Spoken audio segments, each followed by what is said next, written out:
Praise the Lord. You may now be seated. At bago ka umupo, pwede bang bumati ka muna ng 3 tao at sabihin mo sa kanya, you are blessed forever. Yan. Praise the Lord. We are blessed forever. So God is good. Welcome po sa ating lahat. Dito po sa ating Super Sunday. We are glad that you are here with us today. Ayan. So, yan. Sige po, kayo po ay makakaupo na. So, praise God, it's Sunday! Sabihin mo sa katabi mo, praise the Lord! Ayan, so na-miss ko kayo. Ayan, and praise the Lord that we are back. Alam nyo, nung last Sunday, when we were in Thailand, na-share ko to kanina while we are having an incubation. First time ko po kasi pumunta ng Thailand and first time ko rin maka-attend na kanilang worship service. And it was a really very humbling experience for me. Sa amin po, sa lahat sa amin na nagpunta doon. I remember when I walk into the worship service, kasi po yun po ay Asia Conference. So iba-iba po ang nandoon. Iba-ibang lahi, may maputi, may maitim, may kayumanggi, yan, may singkit, may bilugang mata, may tatangkad, may maliliit. Pero alam niyo po ba, one thing that I really so overwhelmed is when I entered the sanctuary, hindi lang po welcoming yung mga tao, but of course, the Spirit of the Lord is uniting all of us. Napakasarap pong magpuri na ganun pala yun, first time kong na-experience na nag-worship kami. Of course, ang kanilang primary language is Thai. So, ang kinakanta nila is on Thai language. Pero alam mong, hindi ko man maintindihan yung mga salita. But it is the Spirit of the Lord that really consumes us. That while we are worshiping, hindi namin naintindihan yung lyrics, but we were raising our hands, we were singing songs, and really the presence of God manifest. Praise the Lord. And praise God kasi alam natin na magkakaibang lahi kasi yung mga nandoon. And I believe tayo dito ngayon, magkakaiba rin tayo. Siyempre, pare-pares tayong Pilipino, pero magkakaiba tayo ng pamilya, magkakaiba tayo ng kultura, magkakaiba tayo ng kinalakihan, tama ba? Pero tingnan mo yung katabi mo ngayon. Sabi mo nga sa kanya, I'm glad you are here. Praise the Lord.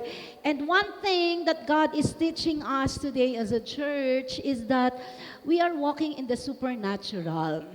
Alam nyo kasi mga kapatid, natural na sa atin or madali na sa atin ang lumakad sa natural. Ibig sabihin, kung ano ang ginawa mo, most likely mape-predict mo na kung ano yung mangyayari, di ba? Like for example, nag-aral ka ng mabuti, ayan, nagpuyat ka, nagsunog ka ng kilay. So most likely, bandang huli, alam mo na, mag-excel ka, papasado ka, papasa ka, ganyan, di ba?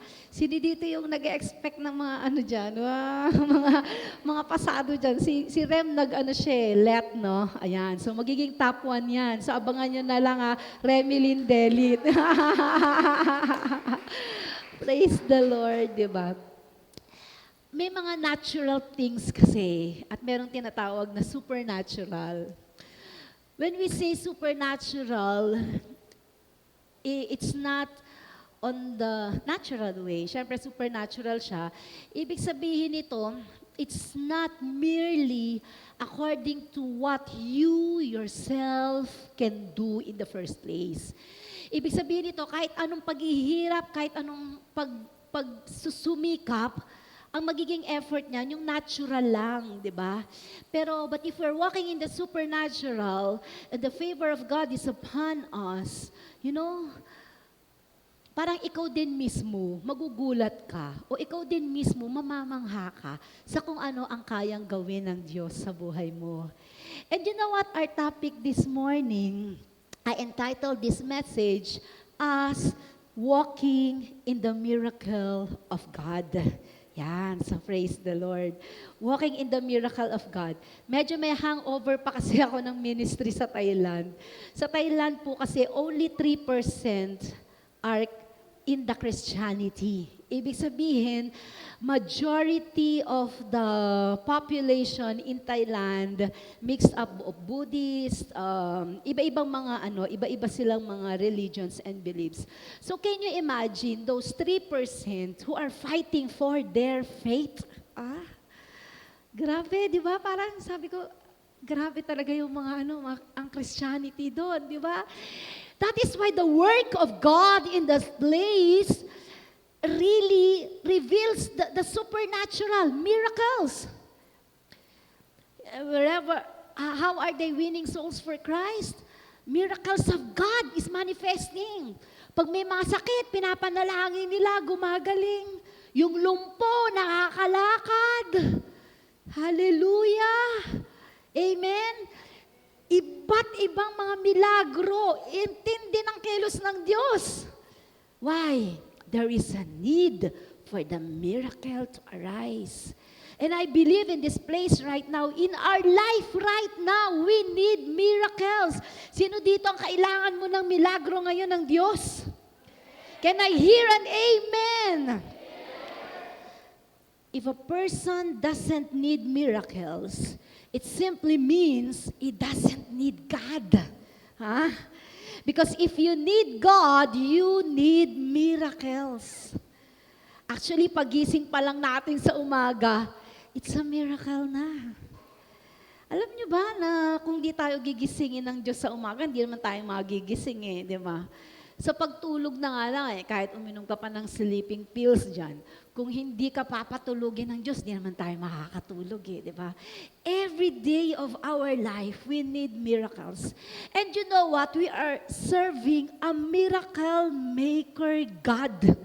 Hallelujah. God is supernatural. That is why, church, we need to live above the natural, which is supernatural. Ibig sabihin, pag naniniwala kang totoong may Diyos, kailangan ang lakad mo ay katulad ng lakad ng may Diyos. Paano ba ang lakad ng may Diyos? Malaking pagtitiwala. Sabihin mo sa katabi mo, malaking pagtitiwala. Malaking pagtitiwala, di ba? Hindi lamang sa sarili mo, higit sa lahat sa Diyos. Amen? Sa ating mga buhay, lalo na kung medyo nabiyayaan ka ng Diyos ng katalinuhan, ganyan. O kaya medyo nabahaginan ka ng Diyos ng kayamanan, yan, yung mga ganyan. Sometimes, people dumadating ang maghapon, hindi nakakapanalangin. O, di ba? Sometimes lumilipas ang maghapon. Masyado lang tayong kampante sa buhay, di ba? Kaya naman, sometimes, inaalaw talaga ng Panginoon na dumaan sa mga pagsubok or problema ang mga tao, di ba? So that we can be reminded that, hey, we need God. And I believe kahit hindi naman natin sabihin, lahat tayo, kailangan natin ang Diyos. Amen? Ako talaga, hindi ko isang araw, isang segundo nga lang na wala ang Diyos, wala talaga Diba? Wala talaga. Walang may pagmamalaki ang sino mang tao. Sapagkat lahat ay galing sa Diyos. Lahat ay para sa Diyos. And you know what? In the Bible, a lot of miracles happened. Madami pong mga miracles na nangyari. But I would just like to share with you some of it. And I believe na ang mga miracles na ito ay nasulat for a purpose. Ibig sabihin sa dami ng ginawa ng ating Panginoong Yesus na mga miracles, may mga mangilan-ngilan na naisulat. Okay? Yan yung hawak natin na Bible. Or to some of us, meron na tayong application yan sa Bible. Isa sa maraming miracles na ginawa ni Jesus, ni God, is dun sa Book of Acts. Yan. Sa Book of Acts, chapter 16, verses 25 to 28, si Paul and si Silas kasi ikinulong. Naikulong sila because you know what? During their time, sobra yung rampant ng persecutions. Mahirap, di ba? Yung mag-share ka lang ng patungkol sa Diyos, ikukulong ka na. Di ba? Kaya nga we are blessed today, di ba? Pero during their time, talagang ang tindi ng pananampalataya, pagkatatayo ka, talagang it cost your life. And isa si Paul and Silas sa naka-experience nito. Sa Acts chapter 16, verses 25 and 28, ang sabi dito, at midnight, Paul and Silas were praying. So sila ay nakakulong sa dungeon. Okay? Ang kanilang kulungan nung araw, hindi katulad nung selda natin ngayon. Sa kanila palalim ng palalim. Ganyan. Palalim ng palalim. Palala ng palala ang kaso mo, palalim ka ng palalim. Ganon. Tapos pahirap ng pahirap ang buhay.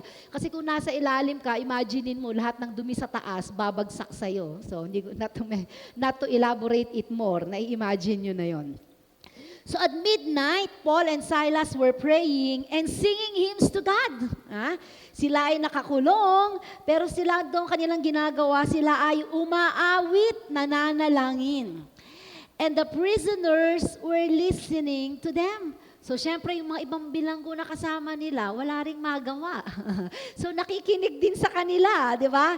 And suddenly, there was a great earthquake. Nagkaroon ng great earthquake.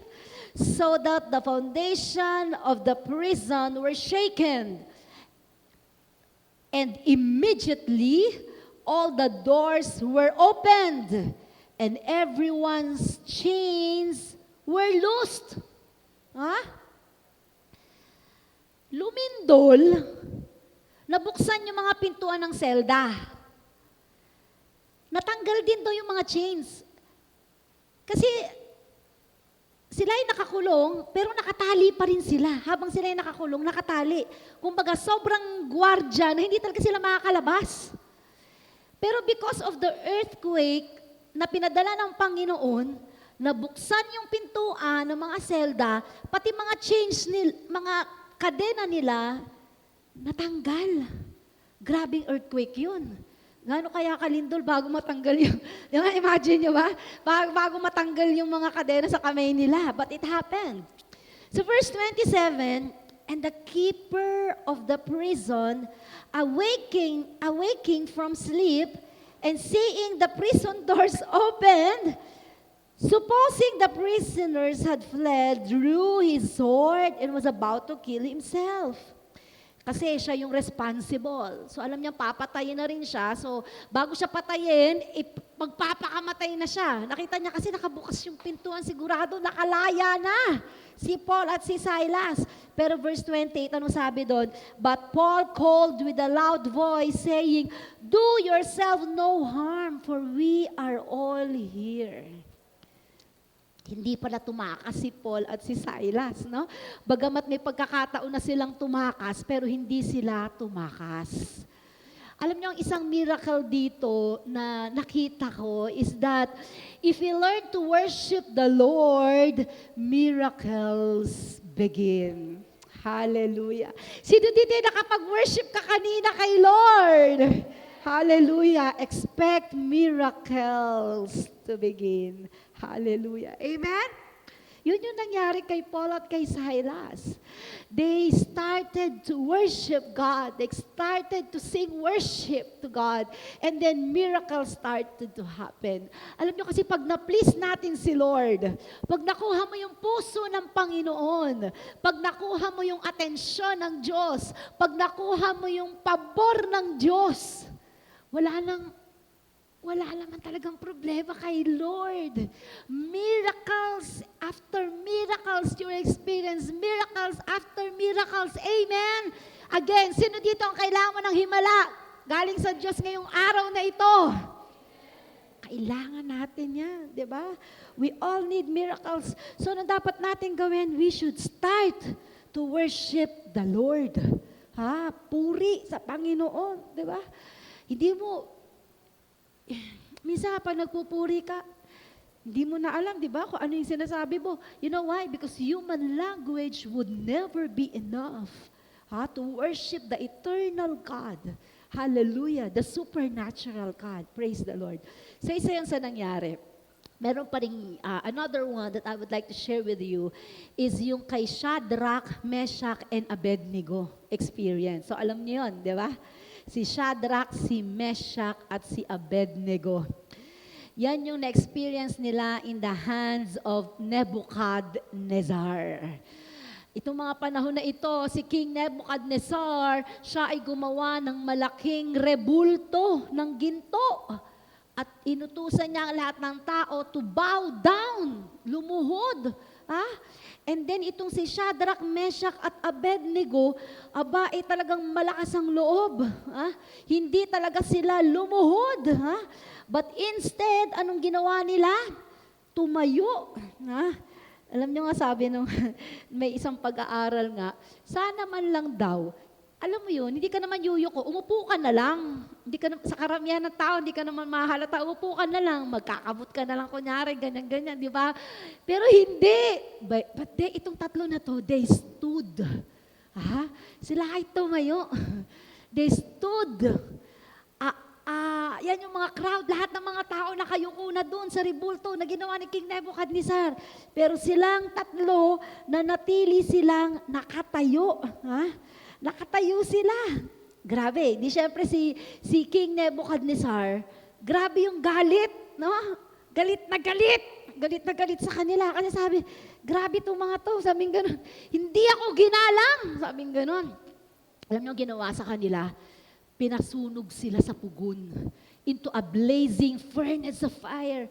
At sa sobrang galit ni King Nebuchadnezzar, yung init sa pugon, T97. T97. Sobrang init. Kaya anong dinadala ng mga gwardya, si Shadrach, Meshach, Abednego, pati yung gwardya, pati yung mga gwardya na nagpasok sa kanila, patay. Sa sobrang init. But you know what? Nung ando na si Paul, si Silas, tinitingnan nung hari, bakit may apat na nagsasasayaw dun sa loob ng pugon? Ilan ba yung pinasok nyo doon? Sabing ganon. 3, sabing ganon. Bakit may 4? Alam nyo, hindi napakali yung si King Nebuchadnezzar. Nagsalita, Shadrach, Meshach, Abednego, nandyan ba kayo? Sumagot Opo, mahal na hari, andito po kami. Labas kayo. Pinahinaan yung pugon, lumabas sila. And paglabas nila, nakita ng hari ni buhok. Ni isang buhok, walang nalagas. Ni amoy, hindi sila nag-amoy usok. Sabi ni, bakit nakita ko kayo? 4 kayo, 3 lang kayo Alam niyo sabi nung 3, kasama namin ang Diyos. Hallelujah. Palakpakan natin si Lord. Hallelujah. You know what? If you keep standing with God, He will never leave you and never forsake you. He will be with you. Kailangan lang tumayo ka. Sabi mo sa katabi mo, kailangan tumayo ka. Alam mo yung nagkakasala na yung mga tao sa paligid mo, pamilya mo, puro kasalanan na, nag-e-enjoy sa kasalanan, lubog na lubog sa kasalanan, o mga classmates mo, pero ikaw, nakatayo ka, naninindigan ka. Kahit minsan kinukutsa ka na, minsan pinapahiya ka na, ano ka, banal-banalang ka, Kristya, born again ka, di ba? May mga ganyan, sino nakarinig ng ganyan, di ba? Ang daming pagkukutsa, minsan nga magbabasa ka lang ng Bible, ano sabihin sa'yo, baka masunog ka niyan, may mga ganun. Papasok ka sa church, baka masunog, bakit, di ba? Dapat alam mo, ikaw, ang mga tao sa paligid mo, dapat kilala nila kung sino ka. Kung ikaw ay tunay na Kristiyano, kailangan maninindigan ka. Kailangan tatayo ka sa katotohanan na kahit nagkakasala ang buong tao sa paligid mo, ikaw ay mananatiling banal sa paningin ng Diyos. Amen. Say amen. Paano yun? Hindi ko kaya yun. Hindi mo talaga kaya, kapatid. Ako nga hindi ko rin kaya, di ba? Pero kaya ng Diyos na nasa sa atin. Amen? Palakpakan natin si Lord. And you know what happened in the book of Daniel, chapter 3, dahil nakita ni King Nebuchadnezzar yung nangyaring miracles na yon, ang sabi sa verse 29, "Therefore, I decree that the people of any nation and language who say anything against the God of Shadrach, Meshach, and Abednego be cut, be cut into pieces, and their houses be turned into a pile of rubble, for no other God can save in this way." Praise the Lord. Amen. Ang sabi ni King Nebuchadnezzar, mula sa araw na to, pinag-uutos ko lahat ng lahi, lahat ng lengguwahe. Ayan ang sabi dyan di ba? Na magsasabi ng anything against the God of Shadrach, Meshach, and Abednego, hindi lang papatayin, will cut into pieces. Grabe, di ba? Matindi. Mahirap kaaway ang Diyos. Amen. Amen. At ipagtatanggol ka ng Diyos. Say amen. Kaya tayo ipagtanggol ni Lord. Amen. And alam nyo ba ang mangyayari? If we stand for the Lord, hindi lang tayo ang ililigtas ng Diyos, kundi ang ating buong nasyon. Praise the Lord. Amen? Kaya ang sabi ng Bible, if my people will come to me, di ba? Humble themselves and pray. Ang sabi doon, I will hear from heaven, will forgive their sins and heal their land. Kasama ka, kapatid. Kasi ang iyong panalangin ay may epekto hindi lamang sa sarili mo, hindi lamang sa pamilya mo, sa buong nasyon mo. Praise the Lord. Amen?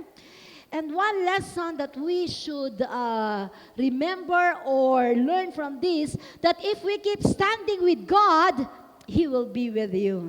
Amen? So kailangan tatayo tayo sa katotohanan ng salita ng Diyos. And remember that our values, that our life, our beliefs, our faith depends on the book of the Word of God, which is the Bible. Amen? No more, no less. Kaya yung faith natin saan nanggagaling? Sa salita ng Diyos. And if we keep standing in our faith in God, He will be with us. Mararanasan mo, di ba? Mararanasan natin yung pabor ng Diyos. Hallelujah. Amen? Mapapangiti ka na lang, di ba? Yung mga tao sa paligid mo, di ba? I remember one time nung biglang may tumawag sa akin, isa sa tita ko. Itong tita ko na to, ito yung number 1 persecutor ko. Nung ako ay dalaga pa at nagsisimula pa ako sa aking buhay Kristiyano. Talagang yung mga anak niya kasi, mga kababata ko. So ang ginagawa ko, yung mga anak niya, bina-Bible study ko yun. Bina-Bible study ko yung mga anak niya. Tapos, galit na galit siya sa akin.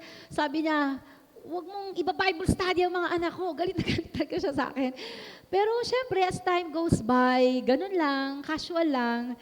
And then, until siguro mga 3 months ago, tumawag siya sa akin. And then tumawag siya sa akin. Sabi niya, Sel, sabi ko, sabi kong ganun. Ipag-pray mo nga ako, ipag-pray mo nga kami. Alam nyo, my tears fell down. Bakit ako naiyak? Kasi yung tita ko, na isa sa number 1 persecutor ko, is asking for a prayer to my God, whom I am serving. Amen? Purihin ng Diyos. Amen? Sabi mo sa katabi mo, mararanasan mo yon. That people will ask you prayers, not for their needs, for their sicknesses, and for whatever it is. Amen? Just keep on standing for the Lord. Isa pa sa story na gusto kong i-share sa inyo is yung story ni Joseph. Kilala niyo ba si Joseph?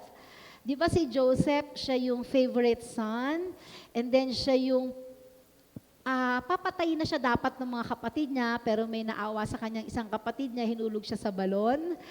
And then ibinenta siya hanggang siya ay napunta sa hari kay Pero, di ba? Tapos nung andoon na siya ay napagbintangan pa siyang rapist. We know the story, di ba? Pero grabe no, si Joseph nakulong siya. So ang dami nangyari sa buhay niya, ang daming plots ng buhay ni Joseph, di ba? Magmula dun sa pinagtangkaang siyang patayin, ang ending ng buhay niya, ay naging prime minister.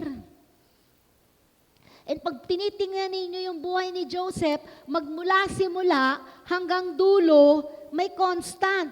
Merong hindi nagbabago. And that is his faith in the Lord. Kahit nung nandun siya sa balon, nananatili pa rin yung trust niya kay God. Hanggang sa naibenta siya, napunta siya sa Egypt, nakulong siya, napagkamalan siyang rapist. Lahat ng nangyari sa buhay niya, di ba? Isa lang, naging constant lang siya, isa lang hindi siya nagbago. Yun yung faith niya kay Lord. Sana ganun tayo, no? Na kahit na ano pa man nangyayari sa buhay natin, kasi lahat naman po talaga may ups and downs. Pero sana magkaroon ng isang constant sa buhay natin. And that is our faith in the Lord. Amen? Alam niyo mga kapatid, if we keep walking with God, miracles will follow you wherever you go. We need to keep walking with God. Di ba? Huwag kang magkakaroon ng sarili mong lakad. Huwag kang gagawa ng sarili mong agenda. Di ba? Dapat bawat lakad mo, kasama mo ang Diyos. Pagkasama mo ang Diyos, doon ka na magkakaroon ng peace that transcends all understanding. Mararanasan mo, grabe, di ba? Alam mo yon, yung kahit magulo yung paligid, kahit nag-aaway, ano pa man ang nangyayari, yun nga, di ba, nagkalindol na nga di ba? Nagkaroon ng kung ano-ano ang problema sa buhay niya, di ba? Pero may kapayapaan. May peace sa puso. Alam mo yung peace that no one can take away from you. Hallelujah. Di ba? Yun yung peace na kahit ang laki ng kakulangan, pero kampante ka. Praise the Lord. Yun yung peace na kahit anong mangyari, I'm at peace with God. Amen? Thank you, Lord. Palakpakan nga muna natin ang Panginoon. Thank you, Lord. Thank you, Jesus. And before I end, there are lessons for life that go beyond what meets the eye. Okay? May mga tinuturo sa atin ng Bible. And meron tayong babasahin, okay? After we have studied yung ibang miracles ni Jesus, di ba? Pupunta tayo dito sa ating key verse, sa Matthew chapter 14, verses 28 to 29. Dito sa Matthew chapter 14, verses 28 to 29, Jesus walked on the Sea of Galilee. At dito rin naranasan ni Peter that he walked in the Sea of Galilee. I remember when we went to Israel, nagpunta kami dito sa Sea of Galilee. At syempre excited ako, di ba? Kasi ang daming miracles na pinerform ni Jesus sa Sea of Galilee. And ang ginawa pa nung aming tourist guide, sinakay kami sa boat. And ang sabi nila, according to them, that same boat is the same replica of the boat where Peter also, di ba, also used during the time. So ibig sabihin, replica siya. Ganun yung itsura nung ginamit na bangka nila Pedro. Nakita ko, bago ka makaakyat sa bangka, malaki. Bago ka makaakyat, maghahagdan ka Ibig sabihin, mga kapatid, si Pedro, nung lumakad siya sa tubig, hindi siya nagganyan. Hindi. Tumalon siya sa tubig. Kasi mataas Hindi siya mababa, mataas. Magmula sa bangka hanggang sa tubig. Kaya naman nung andun ako, ay grabe. Sabi ko, Lord, Pwede bang makalakad naman dyan? Lord, baka naman pwedeng lumakad ako dyan. Kaya lang sigurado, pag tumalon ako doon, maraming sasagip sa akin di ba? But you know what? It really feels so blessed to see kung saan nangyari yung miracle na yon. At ang sabi dito sa verse 28, and Peter answered him and said, Lord, if it is you, command me to come to you on the water. So he said, come. And when Peter had come down out of the boat, he walked on the water to go to Jesus. Nung nakita ni Pedro si Jesus na papalapit, sabi niya, gusto ko rin yan. Sino dito yung gusto mo rin yan? Di ba? Lord, gusto ko rin yan. Yung mga miracles na ginagawa mo, Lord, gusto ko rin yan. Hindi lang nga, ito kasi walking on water to di ba? Pero dami talagang miracles na ginawa ni Jesus. Bumuhay pa nga siya ng patay, nagpakain ng maraming tao. Alam mo yun, yung, pag binabasa ko nga yung Bible, para kang lumalakad sa supernatural realm Naalala niyo yun? Nabiyak ang dagat. Grabe, no? Ang dami, yung mga inaalihan ng demonyo, napalaya. Di ba? Daming mga miracles na ginawa ni Jesus because our God is a miracle worker God. Kaya dito sa instance na to, nung sinabi ni Jesus, come, pumunta ka dito. And you know what? Peter experienced the miracle of God. Amen? Praise the Lord. And you know what? Sa ating kapanahunan ngayon, we can also experience the miracle of God because Jesus Christ is the same yesterday, today, and forevermore. Can I hear an amen? Pero kailangan may gagawin ka. Katulad nung ginawa ni Peter. May ginawa siya. Alam niyo, ang unang ginawa ni Peter, he make room for God. He make room for God. Ibig sabihin nito, nagbigay siya ng espasyo sa Diyos, sa buhay niya. God is so good. Napakabuti talaga ng Diyos. Hindi ka niya pipilitin Hindi ka niya pipiliting sambahin mo siya. Hindi ka niya pipiliting manalangin ka. Hindi ka niya pipiliting gumawa ng tama. No, have it your way. Di ba? Sabi ni Lord, baala ka. Decision mo yan May pumilit po ba sa inyong pumunta dito? Ay, ngayon po meron tayong mga bisita. Welcome po to Christ the Rock. We are glad that you are here. May pumilit po ba sa inyong magpunta dito? Baka po may pumilit.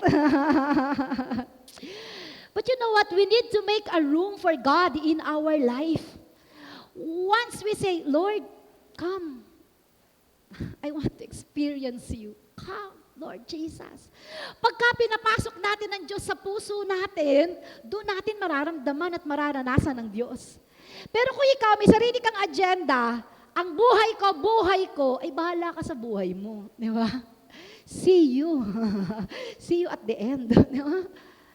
Pero if we want to experience the supernatural, the miracle of God, we need to make a room for God. Sabi ng Revelation chapter 3 verse 20, Behold, I stand at the door and knock. If anyone hears my voice and opens the door, I will come to him and dine with him and he with me. Praise the Lord. Ang Diyos daw laging kumakatok sa puso ng bawat tao. Imagine niyo yan. Diba? Ang Diyos mismo kumakatok. Sabi niya, if anyone hears my voice and opens the door, I will come to him and dine with him and he with me. Pero pag hindi mo pinagbuksan ng Diyos, hindi siya papasok. Hindi siya pagpupumilit sa buhay mo. No! Diba? As I always say, pag tumawag ang Diyos ng mga disciples, sabi niya, come, follow me. And I will make you fishers of man. Pag hindi ka nag-follow kay Jesus, okay, leave your place, live your life. Pero mahirap mabuhay nang walang Diyos. Mahirap mabuhay na hindi kasama ang Diyos. Draining, exhausted, tiring, di ba? Pagod. But if you open your life to God, God will come into your life and you will experience the power of God. Sabi ng John 1:12, but as many as received Him, to them He gave the right to become children of God, to those who believe in His name. Pag pinapasok natin ang Diyos sa ating puso, anong sabi dyan? God will give you the right to become children of God. Because we are not children of God. We are made by God. Pero may anak ang Diyos, His one and only begotten Son, and that is our Lord and Savior, Jesus Christ. But God has given us that privilege. But God has given us that opportunity to be called children of God by coming into God, accepting Him as our personal Lord and Savior. Praise the Lord. So tayo po mga kapatid, ang mismong mag-o-open ng room sa Diyos para sa ating buhay. Again, hindi yung katabi mo, hindi yung kaibigan mo, hindi yung pamilya mo, hindi ibang tao, ikaw mismo. At hindi ka mapipilit ng tao na pagbuksan ng Diyos sa buhay mo. No. Kasi sa totoo lang, hindi tayo kailangan ng Diyos. Ang Diyos ay Diyos, nandiyan ka o wala ka. Ang simbahan ay simbahan, nandyan ka o wala ka. Mananatiling nakatayo. Mananatiling Diyos ang Diyos, nandyan ka o wala ka. Walang kailangan ng Diyos para siya ay maging Diyos o patunayang siya ay Diyos. You know what's the reality is, we need God. For apart from Him, we can do nothing. Hallelujah. Amen? Wala tayong magagawa kung wala ang Diyos sa buhay mo. Kaya kung may nagmamalaki na ako kailangan, hindi ko kailangan, pity on you. Second, we need to recognize the Lord. We need to recognize the Lord. You know what? Every step of our life, we need to recognize God. Kaya nga sabi ng Bible, whether you eat or drink, or whatever you do it all for the glory of God. Maging sa pagkain mo, sa pag-inom mo ng tubig, ang sabi ng Biblia, do it all for the glory of God. Dahil ang sabi ng Romans 11:36, for of Him, and through Him, and to Him are all things, to whom be glory forever. Amen. Praise the Lord. Sabihin nga natin, praise the Lord. Ni-recognize ni Peter na si Lord yun eh. Kaya nga nung sinabi niya, Lord, is that you? Nung sinabi ni Jesus, yes. Can you command me to come to you? Yes, come. Ni-recognize niya eh. Kaya nung na-recognize niya, nakalakad si Peter eh. Actually, nakarating nga siya eh, di ba? Ay, hindi pala siya nakarating. Nakailang hakbang pa lang siya. Na-experience niya yun eh. Kaya nga, may experience si Peter eh, na wala ang lahat ng tao eh. Yun na yung nakalakad sa tubig, di ba? Nakalakad si Peter eh. Kaya lang hindi siya nakarating kay Lord. Because nawala yung focus niya. Kaya number 3, you need to keep your focus on Jesus. Kasi nakalakad siya eh. Kaya tayo minsan may mga miracles sa tayong nararanasan sa buhay natin eh, di ba? Nakakailang milagro ka na. Nakakailang prayer granted ka na. Nakakailang panalangin ka na sinagot ni Lord. Pero minsan, pag na-experience na natin yung answered prayers ni Lord, answer ni Lord sa mga prayers natin, nawawala yung focus natin kay Lord. Diba? Napupunta na naman sa ibang bagay. Bakit? Walang problema ngayon. Hay, relax. So, andun ka na naman sa iba na naman ang naiisip mo, iba na naman ang ginagawa mo. Why? Na out of focus. Ganon din si Pedro eh. Nung naglalakad siya, ang sarap eh. Diba? Tumalon siya, tapos nakailang hakbang siya. Siguro tuwan-tuwa siya, no? Kasi grabe, nakakalakad ako sa tubig. Eh, biglang dumating yung winds. Biglang dumating yung malakas na hangin, umiihip. Nawala yung focus niya kay Jesus. Napunta yung focus niya dun sa storms, dun sa wind. Ano nangyari? Lumubog eh. 'Di ba? Lumubog siya. Lumubog si Jesus, at lumubog si Peter eh, 'di ba? Kaya nung lumubog siya, sabi ni Jesus, "Halika nga dito." Na-imagine ko si Jesus eh, di ba? Imagine niyo si Jesus, King of Kings, Lord of Lords. Lapit. Habang lumalakad sa kanya, nung out of focus, sabi mo sa katabi mo, huwag kang ma-out of focus. Malakas, sabi mo, huwag kang ma-out of focus. Lulubog ka. Ha? Huwag kang ma-out of focus. Lulubog ka. Kaya nung nakita ni Jesus, humingi ng tulong si Pedro eh. Lord, help me. Lumakad si Jesus. Siguro iling-iling si Jesus. Ikaw bata ka. Halika nga dito. Diba? Kinuha ni Lord eh. Halika nga dito. Pag ako may ginagawa sa buhay mo, focus ka sa akin. Hindi sa ibang bagay, sa akin. Naintindihan mo? Opo, Pedro. O, tara. And the both of them, walked on the water. Sa tingin nyo, nung lumalakad sila pabalik sa boat, nakafocus kaya si Pedro kay Jesus? Siyempre, di ba? Kasi naranasan niya, di ba? Ang tanong, kailangan ba nating maranasan pang lumubog para mag-focus tayo kay Jesus? Pwede namang hindi na di ba? Why don't we just focus our eyes on the Lord, di ba? Continue what God wants us to do, di ba? And enjoying the presence and the miracles of God in our life. Pero may pang-apat na tinuturo sa atin dito si Lord, and that is to restore faith after the lapse. Restoration, kapatid. Balik ng balik kay Lord. Sabi mo sa katabi mo, balik ng balik kay Lord. Because nobody's perfect. Wala talagang perfecto. Di ba? Magkakamali at magkakamali tayo. Babagsak at babagsak tayo. Di ba? Magkakasala at magkakasala tayo. Pero kailangan balik ka ng balik ng balik ng balik kay Lord. Siyempre, alam niyo naman ng mga kaaway, mga demonyo sa paligid, bubulungan ka niyan, di ba? Sabihin sa'yo, ikaw nga, ganito ginawa mo. Ganito ka, ganyan ka. Ipapamukha sa'yo lahat ng mga kasalanang nagawa mo. Ganun po ang demonyo. Because demons are liars. Mga sinungaling yung mga yan. Di ba? Sasabihin niyan lahat ng mga ginawa mong kasalanan, ipapamukha niya yung mga nagawa mong kasalanan for one reason.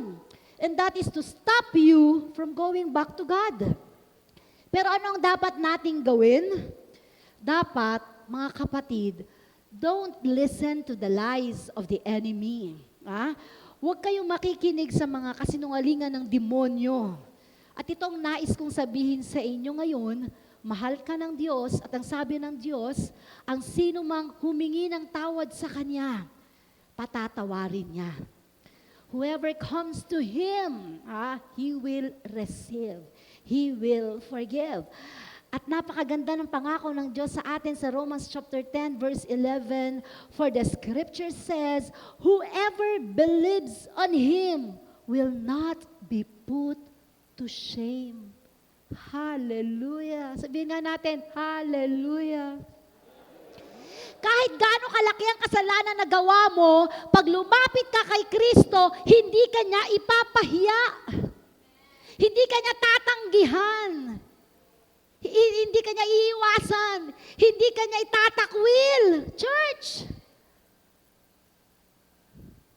Because God knew it in the first place. Alam ng Diyos lahat ng ginawa mo. Walang lihim sa Diyos. Walang hindi nakita ang Diyos. Lahat nakita niya. Ultimo utak mo, ultimo iniisip mo, ultimo motibo ng puso mo.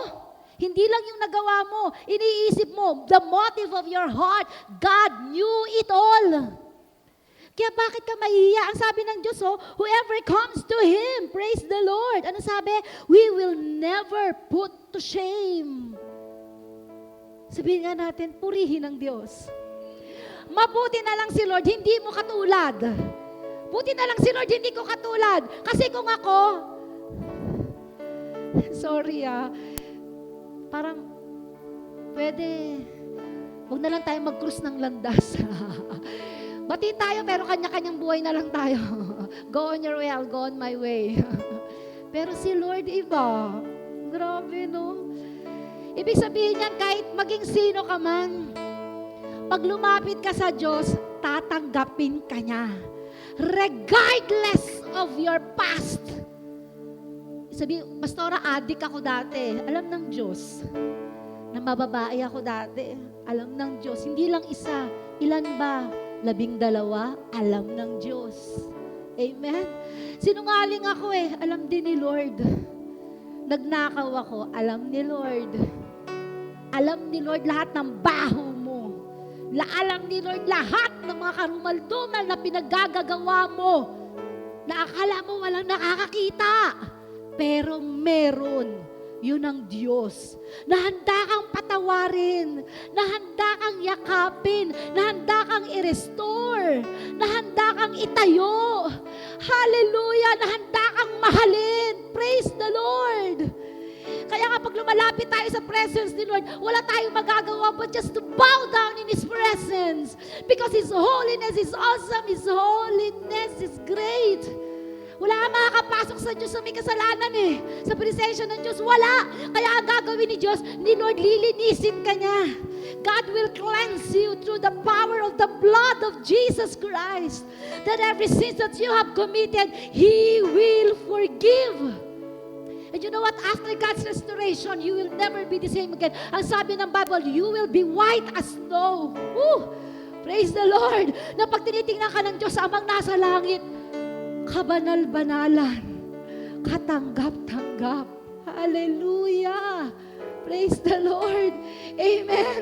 Not because of the righteous things that we have done, no, but because of the righteousness of Christ, Jesus Christ, because of the blood of Jesus Christ that was shed on the Calvary, because of the suffering of Jesus Christ, because of His death and resurrection, that we are made alive. Praise the Lord. Amen? Dahil sa dugo ni Kristo, dahil sa kanyang kapatawaran, dahil sa kanyang pagkabuhay na magmuli, after 3 days, He rose again from the dead. And you know what? Ano sabi ni Jesus Christ bago siya namatay? Ano sabi niya? It is finished. Sabihin nga natin, it is finished. Tapos na, sabi ni Lord. Last words niya, it is finished. Alam niyo, ibig sabihin ng it is finished, tapos na. Wala kang dapat gawin para maligtas ka. Punta ka lang kay Jesus. Kung may sakit ka, lapit ka kay Lord. Kung may kailangan ka, lapit ka kay Lord. Wala kang pera, lapit ka kay Lord. Kailangan mo ng negosyo, lapit ka kay Lord. Kahit anumang kailangan mo, lumapit ka kay Lord. Kasi ang sabi ni Lord, it is finished. Praise the Lord. The great I am, the King of Kings, the Lord of Lords, He said, it is finished. Praise the Lord. Amen. Pwede mo palakpakan natin si Lord. Thank you, Jesus. Praise the Lord. He is our miracle-working God. He is the one who could command the storms to stop. Amen. He is our miracle. He is a miracle working God. He is the one who could command the storm to obey Him. Praise the Lord. Amen. Kaya nga even the winds obey God. Ultimo ang hangin sinusunod ang Diyos eh. And you know what? That same God, listen church, that same God can command every storm in your life to calm down. Kung meron ka mang naranasang bagyo sa oras na ito, kung may nararanasan ka mang hirap sa oras na ito, kung may nararanasan ka mang pagsubok sa oras na ito, God can calm down every storms in your life. Sabihin nga natin, thank you, Jesus. Come on, say it aloud. Thank you, Jesus. Come on, say it and say it with me. Thank you, Lord. We just need to know, we just need to believe, and we need to live. Pwede mo po tayong lahat ay magsitayo? There is this one song, meron pong isang awitin na napakaganda ng lyrics niya. Ang sabi doon, kahit ano man daw bagyo ang ating maranasan, pagkasama natin ng Diyos, kayang patigilin ng Diyos lahat. Kayang pakalmahin ng Diyos ang buhay mo. Tapikin mo nga yung katabi mo, sabi mo, relax ka lang. Come on, say it, relax ka lang. Sabi mo, God got you. Praise God. Amen? God got you. And we should be hiding under the shadows of His wings. Amen? Kakantahin po natin ito. And as we are singing this song, if you are in this place, and you know you desperately need God, hindi ko naman kasi po alam ang sitwasyon ng inyong buhay. Hindi ko po alam kung ano ang inyong kinakaharap sa ngayon. Yung iba siguro sa atin ay masasabi mong wala akong problema ngayon, praise the Lord. Yung iba naman sa atin, nakakaranas ng konting problema. Pero may iba sa atin, binubugbog na ng demonyo. Wala, nakahandusay na, di ba? Right now, we will sing to the Lord. We will surrender everything to God. And alam mo yun, kapatid, hayaan mo namang maranasan mo yung miracles, yung wonders na nais ng Diyos na iparanas sa'yo. Amen? Kakantahin natin ito. We will not just sing the song, but we will believe and we will live this song. Praise God.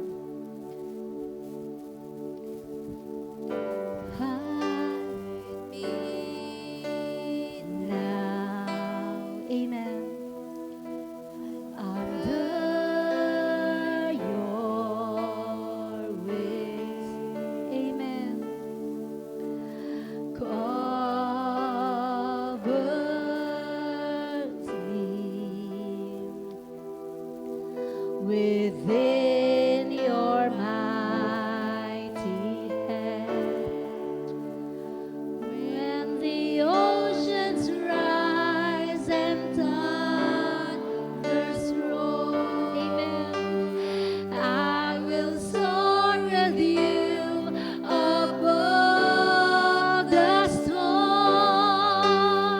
Oh Father, you are King over